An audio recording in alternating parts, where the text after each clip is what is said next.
到終點。好啦，而家我哋有咗由終極目標倒推返嚟，步步為營嘅精密計劃，但再完美嘅計劃都需要喺現實中執行。點樣先可以確保我哋喺行動入面既可以有效傳遞資訊，又可以保護自己，仲可以優雅咁融入環境呢？呢個就引出最後一部分，亦都係最有藝術性嘅內容：行動同溝通點樣運用行為偽裝同精準傳遞，喺現實世界入面優雅達成目標。經過頭3部分嘅學習，我哋已經完成咗一次全面嘅思維升級。我哋從洞察人心嘅動機分析起步，掌握咗搜集情報嘅系統方法，又學識用目標樹將目標拆成可執行嘅步驟。而家我哋就嚟到最令人興奮嘅環節：行動同溝通。呢個就好似一位將軍已經有咗完美嘅戰略地圖同精良嘅武器，最後要做嘅就係帶住士兵打贏呢場終極戰役。首先我哋講下行為偽裝，大家千祈唔好俾個名誤導。呢個絕對唔係教我哋虛偽或者扮第二個人，真正嘅精髓，用一句通俗嘅說話講，就係喺唔同嘅場合適當切換最適合自己嘅狀態。一位頂尖嘅情報人員要融入一個高端酒會，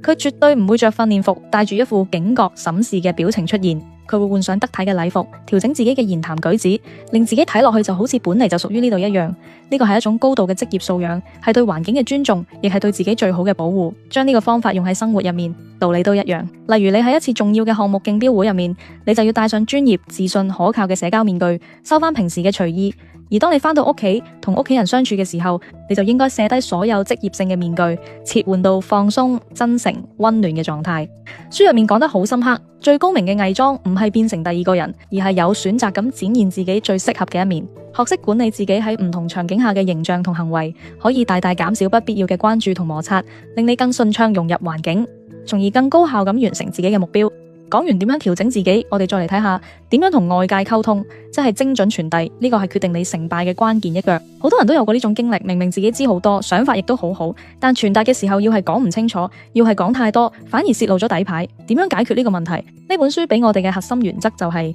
只係講必要嘅說話，透露必要嘅底。呢個到底係咩意思？大家諗下，一項高度機密嘅任務，情報主管喺佈置嘅時候，只會話俾執行者知佢需要知道嘅部分，而唔會透露成個任務嘅全局背景同其他小組嘅行動。咁樣做，一嚟可以保證任務嘅執行，二嚟亦可以最大限度保護整個行動嘅安全。將呢個原則用喺我哋嘅溝通入面，就意味住2樣嘢。第一係精準，同同事交代工作、同客戶講解方案嘅時候，力求講嘢簡潔清晰，冇歧義，確保資訊可以被對方準確理解。第二係節制，唔好為咗顯示自己識得多，或者為咗拉近關係，就毫無保留咁講晒所有嘢。你嘅核心想法、